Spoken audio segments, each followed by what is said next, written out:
Alright, so magandang gabi po sa ating lahat. Dito po muli tayo sa ating daily words of encouragement. At sa ngayon po talagang napakarami pa po kaming inaayos dito sa mission house, bagong mission house. Magulo pa yung mga gamit and talagang marami pang aayusin. So yun po ang ginagawa namin. At dalawa po kami ni Anton, yung taga San Jose na isa ng kabataan na uma-attend din po sa atin And tayo po ay manalangin before we read our text. Dakilang Diyos, salamat po sa gabing ito. Pagpalain niyo aming pag-aaralan na inyong salita. Muli na may matutunan nawa kami mula po dito. Kayo po ang mag-bless sa lahat po ng nakikinig, sa kanilang pamilya, Panginoon, na patuloy na ma-encourage, na magpatuloy para pangalagaan ng kanilang pamilya at patuloy na sumunod sa inyong kalooban. Patawad, Ama, sa lahat ng kasalanan na gawa. In Jesus' name I pray. Amen. Dito po muna tayo sa John chapter 15 verses 1 hanggang 5. Sabi ng Biblia, I am the true vine, and my Father is the husbandman. Every branch in me that beareth not fruit, he taketh away. And every branch that beareth fruit, he purgeth it, that it may bring forth more. So yung mga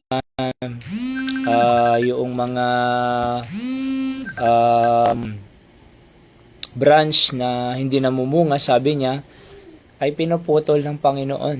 Oo, pero yung branch na namumunga, pinupurge ng Panginoon. Okay? So kaya kailangan po natin na na manatili sa branch upang tayo po ay mamunga. Verse number 3, sabi ng Biblia, Now ye are clean through the word which I have spoken unto you. Abide in me, and I in you, as the branch cannot bear fruit of itself, sabi ng Biblia. Hindi pwedeng mag-bear ng fruit kung hiwalay po siya sa vine. Alright? Except ye abide in the vine, no more can ye except ye abide in me, sabi ng Panginoon. Of course, alam natin na ang Panginoong Jesucristo ang vine dito. At sabi ng Panginoon, pag naputol yung branch doon sa vine, ay hindi mamumunga, kundi malalanta hanggang sa mamatay yung branch na yan. Diba? So kaya nga, except ye abide in me. Ganon din po ang ating buhay, kapatid. Pag tayo po ay nahiwalay sa branch, sa vine, talagang malalanta po ang ating Kristiyanong buhay. Masisira po tayo hanggang sa mawala. Kaya nga po napakahalaga na tayo po ay manatili doon sa vine. Manatili po tayo doon sa vine. Alright? So, sabi ng Biblia, verse number 5, I am the vine, and ye are the branches. He that abideth in me, and I in him, the same bringeth forth much fruit, for without me ye can do nothing, sabi ng Panginoon. Okay? So, kung hihiwalay kayo sa branch, kung wala kayo sa akin, sa vine, he can do nothing. Okay? Kahit sabihin natin na meron silang edukasyon, meron silang pera, may sasakyan, may bahay, may negosyo, may lupa, lahat-lahat, pero hiwalay sa vine, walang kwenta yan sa Panginoon sa katunayan po, kaya nga po, ibinigay ng Panginoon yan, yung mga material na bagay na yan, upang tayo mas maging tapat pa sa Kanya. Kasi akalain nyo, tayo po ay naisilang na zero. Walang damit, kahit ano. Pero noong dinagdagan na tayo ng Panginoon ng biyaya at blessing niya, ay dapat yung blessing na yan, mas nilapit pa tayo sa Diyos. Kasi kung yung blessing na yan, nilayo tayo sa Diyos, ay hindi na pagpapala yan. Diba? So kasi ang tunay na pagpapala, ilalapit ka sa Diyos Mas maging tapat pa, mas maging masunurin pa, diba? Paano naging blessing yan kung ilalayo ka sa Diyos? Kaya nga po, dapat makikita po natin, na anumang estado ng buhay natin, na naabot natin, ano man ang pinag-aralan mo, ano man ang accomplishment mo, ano man ang estado mo sa buhay, manatili ka pa rin sa vine. Maging humble ka pa rin, i-recognize ang Diyos, mahalin ang Diyos, manatili pa rin tayo sa Kanya. Diba? Kasi siya lahat nagbigay niyan Pero ang tao, alam niyo po ang nangyayari, ganito po ang nangyayari.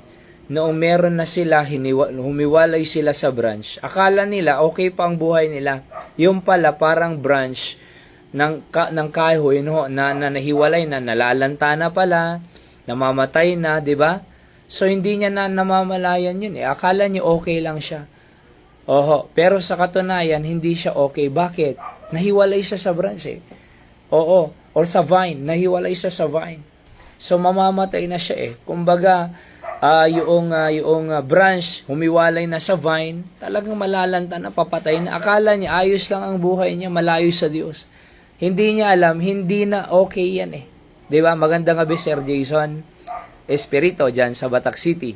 Ngayon, napakahalaga po na bilang isang Kristiyano, anak ng Diyos, manatili po tayo doon sa vine.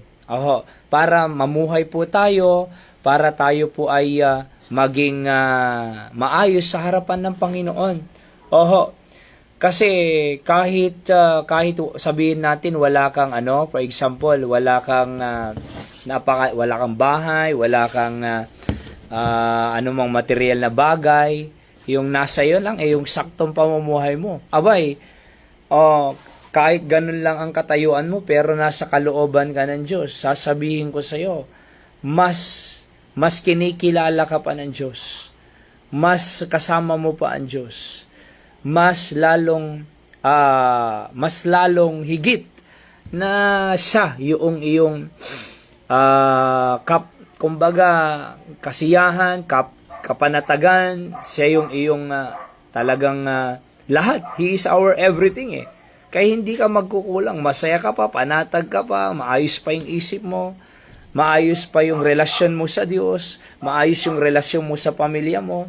Yun ang talagang buhay na gusto ng Panginoon. Ano yun? Tayong branch, manatili sa vine. Kung hiwalay tayo sa branch o sa vine, mamamatay tayo. Malalantang hanggang mamatay. Hindi na okay po yan. Kaya dapat nandun lang po tayo sa kalooban ng Diyos. Paano malalaman na sa kalooban ka ng Diyos? Nagsisimba ka Sunday morning, Sunday night, prayer meeting. 'Di ba? At nagbabasa ka ng Biblia, nananalangin ka, may devotion ka, at lalong higit na hinahanap mo ang Panginoon. Seek ye first the kingdom of God and His righteousness, and all these things shall be added unto you. So, dapat ganon, kapatid. 'Di ba? Kaya manatili po tayo para hindi po tayo mamatay. Alright? Tayo po ay manalangin. Isama po natin yung ating pamilya. Sa vine, kapatid. Manatili, connected lagi sa vine. Kasi kung connected po lagi tayo sa vine, siguradong buhay po tayo. 'Di ba? Buhay po tayo. Tayo manalangin. Dakilang Diyos, salamat sa inyong salita. Pagpalain niyo po ito sa aming buhay, sa lahat ng nakikinig. I-bless niyo po sila, Panginoon. At sampu ng kanilang pamilya, naway tulungan niyo nga po kami, manatili lamang po sa vine, sa Panginoong Jesucristo, sa kanyang kalooban. Mahirap po pagka ang branch walay sa vine. Lanta, patay ang kahantungan po namin. Pero help us to be connected to the vine and live according to your will. Salamat po sa lahat. Patawad sa kasalanan na gawa. In Jesus' name I pray. Amen. At magandang gabi po sa ating lahat. Yan po ang ating daily words of encouragement. Sa lahat ng taga mga Pangasinan, good evening po sa inyo dyan. And sa Batak City, Ilocos Norte, pagpalain po kayo ng Panginoon. Magandang gabi po. Sa Singapore, sa Saudi, yung mga taga-Kandon na nandiyan dyan. Nagli-replay din po sila eh. Magandang gabi sa inyo dyan. And ganun din sa Amerika at sa iba-iba pang parte ng ating bansa at sa buong mundo.